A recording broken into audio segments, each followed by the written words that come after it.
Hello, good morning বন্ধুরা। সবাই কেমন আছো? পঞ্চানন রাধাকৃষ্ণ সুমিতার চ্যানেলে সবাইকে স্বাগত। ব্লগটা এখন থেকে স্টার্ট করলাম। এখন বাজে সকাল 7টা। একটু দেরি করে তোমাদের কাছে এসেছি কেন, আমি আজকে সব পুজো টুজো সেরে সব কিছু রেডি করে তারপরে তোমাদের কাছে এসেছি। আর দেখো বন্ধুরা, আমি সব কাপড় টাপড় সব ধোয়া হয়ে গেছে। দেখো, এই যে বন্ধুরা, তোমাদের দাদা অনেকক্ষণে উঠে পড়েছে, উঠে পড়ে কাজ করতেছে। হ্যাঁ, তুমি বলো কিছু। গুড মর্নিং, ভালো আছেন? হ্যাঁ, তুমি সকাল কত কত তাড়াতাড়ি উঠেছো তুমি? আমি উঠেছি 4:30। বাবা, এত তাড়াতাড়ি উঠে পড়ে কাজটা স্টার্ট করে দিয়েছে। এই যে এইসব কাজ করতেছে, এগুলো সরাচ্ছে। গুটি বালি কাজ হয়েছিল, বুঝতে পেরেছো? চারদিকে গুটি বালি সব ছড়ানো হয়ে রয়েছে। ওদিকে আমার ছেলে, দেখো আমার ছেলে ওদিকে চুপ করে দাঁড়িয়ে আছে। টিউশন যেতে হবে, এবারে ব্রাশ করবে আর খাবে, টিফিন খাবে। যাও, তুমি ব্রাশ করো নি এখনও? যাও ব্রাশ করে নাও, ব্রাশ করে নাও এবারে। আর আমার মেয়ের ওই যে গানের প্র্যাকটিস হয়ে গেছে, সে এবারে টিউশন যাবে, রেডি হবে। হ্যাঁ, এই তোমাদের দাদা সকাল থেকে কাজ করেই যাচ্ছে। এই যে বন্ধুরা, বাবা উঠে পড়েছে, ব্রাশ করে নিয়েছে। এবারে আমি বাবাকে ওষুধটা দেবো, বাবা ওষুধ খাবে।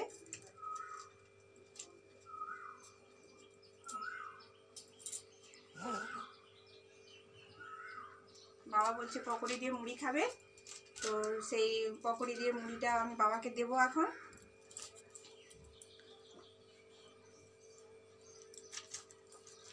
তো আমি পকোড়ি ভাজবো, পকোড়ি ভেজে সবাইকে মুড়ি দেবো। দেখো, এই যে তোমাদের দাদা ক্লাবে গিয়েছিল, ওখানে চোখের চিকিৎসার জন্য বিনামূল্যে চিকিৎসা হচ্ছে। তো ওখানে গিয়ে তোমার দাদা একটুখানি হেল্প করলে যতটা পেরেছে।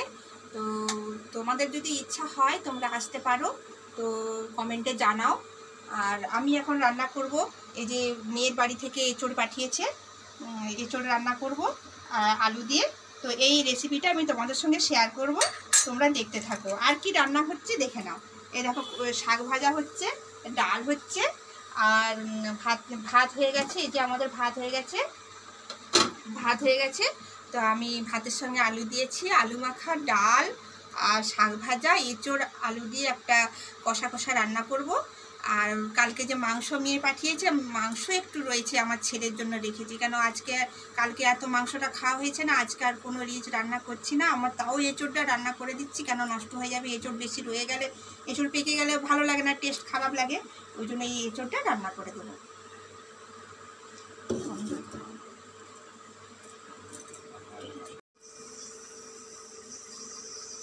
এই দেখো, আমি একটা এঁচোড় রান্না করব।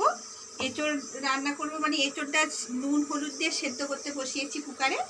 তো আমি প্রথমে আলুটা ভেজে নেব। আর কি কি লাগছে এঁচোড় রান্না করতে তোমাদের কাছে শেয়ার করছি, তোমরা দেখো। দুটো লবঙ্গ নিয়েছি, একটু গোটা জিরে নিয়েছি, গোটা পেঁয়াজ, আর একটু রসুন বাটা, আদা জিরে বাটা, আর নিয়েছি একটু জিরে গুঁড়ো, ধনে গুঁড়ো, লঙ্কা গুঁড়ো আর হলুদ গুঁড়ো। এই মশলাটা হলে আমার এঁচোড় রান্না হবে। তো বন্ধুরা দেখতে থাকো, তা আমি কিভাবে রান্নাটা করি। আমার এই রান্নাটা পুরো সর্ষের তেলে রান্না করব।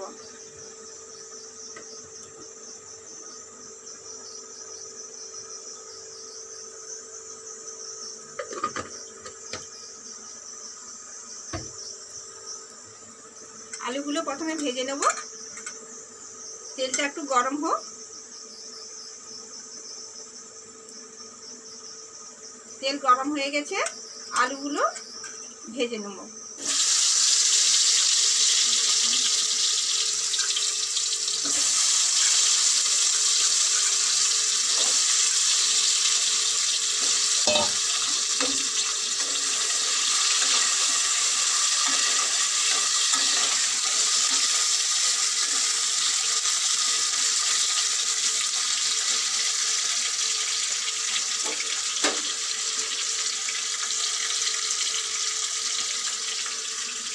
আলুগুলো ভেজে লাল লাল করে তুলে রাখছি।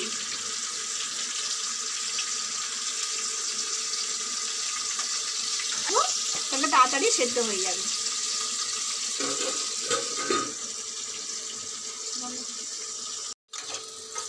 দেখো বন্ধুরা, আলুটা পুরো ভাজা হয়ে গেছে, ভাজা ভাজা হয়ে লাল লাল হয়ে গেছে। এবারে আমি তুলে রাখবো।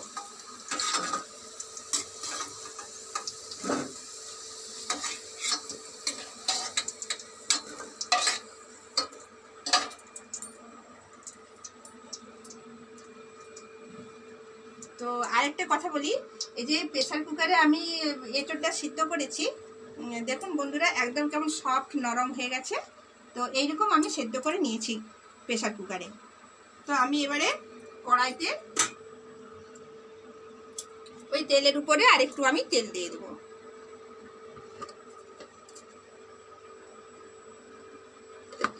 এঁচোড় রান্না করলে একটু তেল দিলে ভালো লাগে খেতে, যেন মাংসর মতন রান্নাটা হবে, তো টেস্টি লাগে খুব।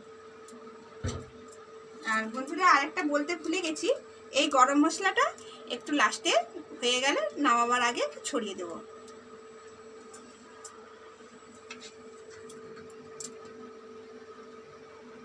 দুটো লবঙ্গ দিয়ে দিলাম,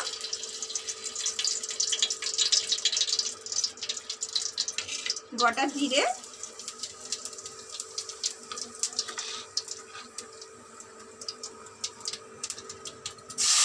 পেঁয়াজ দিয়ে দিলাম,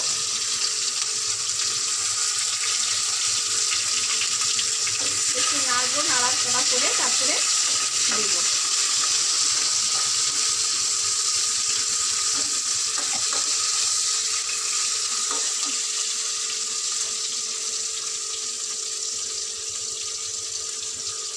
পেঁয়াজের মধ্যে একটু লবণ দিয়ে দিলাম, যাতে পেঁয়াজটা তাড়াতাড়ি নরম হয়ে যায়।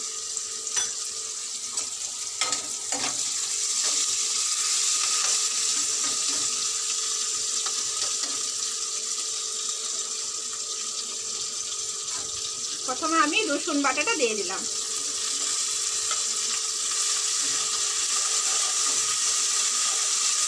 রসুনের কাঁচা গন্ধটা চলে গেলে তারপরে আদা রসুন বাটা, আদা আর জিরে বাটাটা আমি দেব।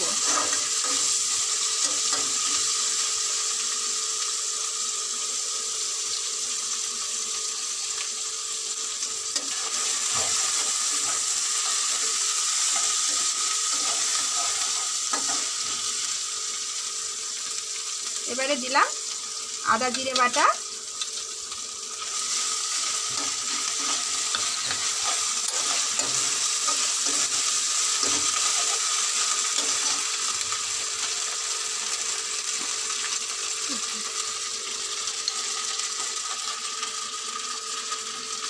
একটু আদা জিরে বাটাটা দিয়ে, আদাটা বাটা দিলে পরে আদাটা ছিটকাতে থাকে তেলের মধ্যে, তো একটু আমি হলুদ দিয়ে দেবো।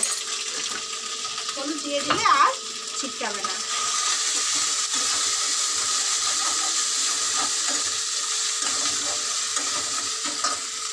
এবারে এই যে মশলাটা আমি রেখেছি, এই মশলাটা লঙ্কা গুঁড়ো, জিরে, ধনে গুঁড়ো আর হলুদ গুঁড়োটা একসঙ্গে আমি জলে মিক্স করে নেব।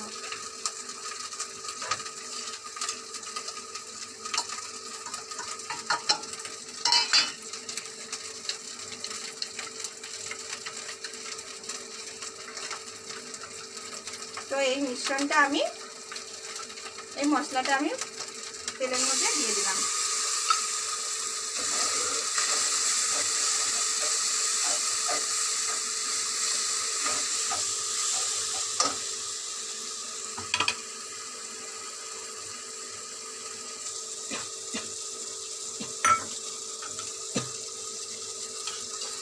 একটু জল দিয়ে দিলাম যাতে মশলাটা না পুড়ে যায়।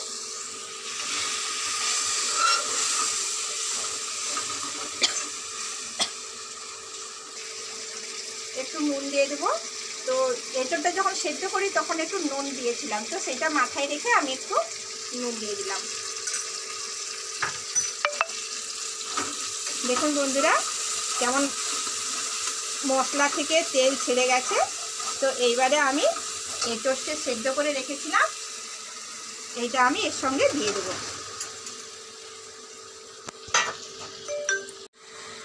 এই যে দেখো মশলা ছেড়ে গেছিলো, তারপরে এই যে আমি এটা দিলাম। এঁচোড়টা তুলে দিয়ে একটু মশলাটার সঙ্গে একটু কষে নেব। কি সুন্দর গন্ধ বেরিয়েছে বন্ধুরা।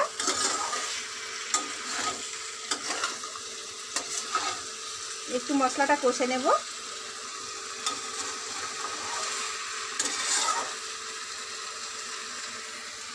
এর জলটা শুকিয়ে গেলে তারপরে আমি আলুগুলো দেব।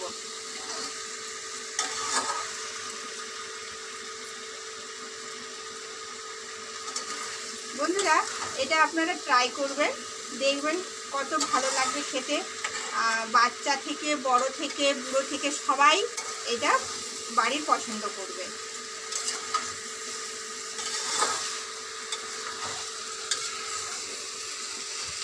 দেখুন বন্ধুরা আমার জল শুকিয়ে গেছে। এবারে আমি ভেজে রাখা আলুগুলো এর সঙ্গে দিয়ে দেব।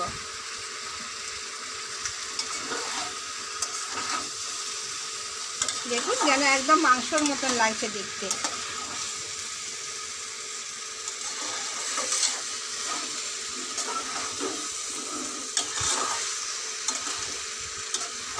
আমার নিচে দেখুন কড়াই বসে যাচ্ছে, বসে গেছে মানে পুরো জলটা শুকিয়ে গেছে আর মশলাটাও ভাজা ভাজা হয়ে গেছে।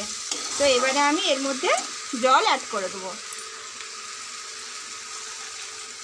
অল্প করে জল দেব, কেন এঁচোড়টা সেদ্ধ হয়ে আছে আর আলুটা একটু সেদ্ধ হবে, কেন তেলে ভাজা হয়ে গেছে 60% আর 30% সেদ্ধ হবে।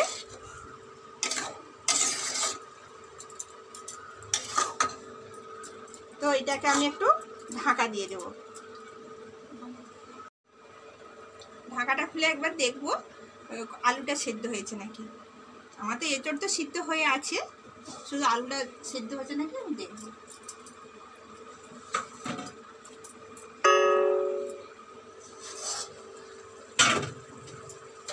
সুন্দর গন্ধ বেরিয়েছে বন্ধুরা। জলটা শুকিয়ে গেছে, আলুটাও সেদ্ধ হয়ে আসছে। ক্যামেরাটা একটু সামনে নিয়ে এসে দেখাও বন্ধুদের। দেখো বন্ধুরা আলুটা একদম পুরো সেদ্ধ হয়ে গেছে। আলু সেদ্ধ হয়ে গেছে।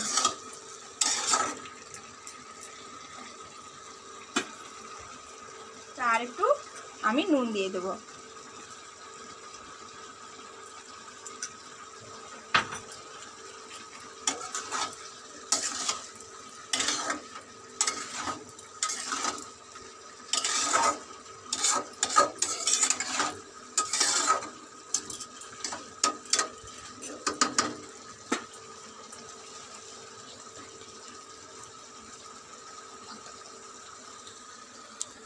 আমার রান্নাটা পুরো কমপ্লিট। এবারে আমি এই যে শাহি গরম মশলা আছে এটা আমি একটু ছড়িয়ে ঢাকা দিয়ে দেবো।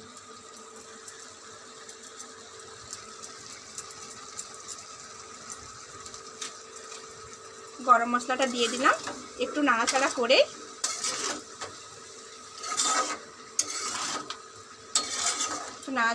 আমি চাপা দিয়ে দেবো।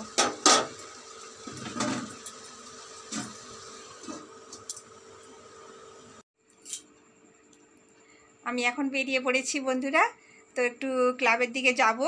তো ছেলেকে মেয়েকে নিয়ে একটু আনন্দ দিতে। তো মেয়ে একটু গান করার চেষ্টা করবে, মেয়ে যেহেতু একটু নতুন প্র্যাকটিস করছে। তো দেখি কতটা কি করা যায়। তো বন্ধুরা ব্লগটা এই পর্যন্তই, তো দেখতে থাকো নেক্সট ব্লগ। তো ভালো লাগলে কমেন্ট করো আর সাবস্ক্রাইব করো, পাশে থাকা বেল আইকনটা দাবি দিও। আর যদি ভুল হয় তো সেটাও কমেন্টে জানাও। দেখা হচ্ছে নেক্সট ব্লগে।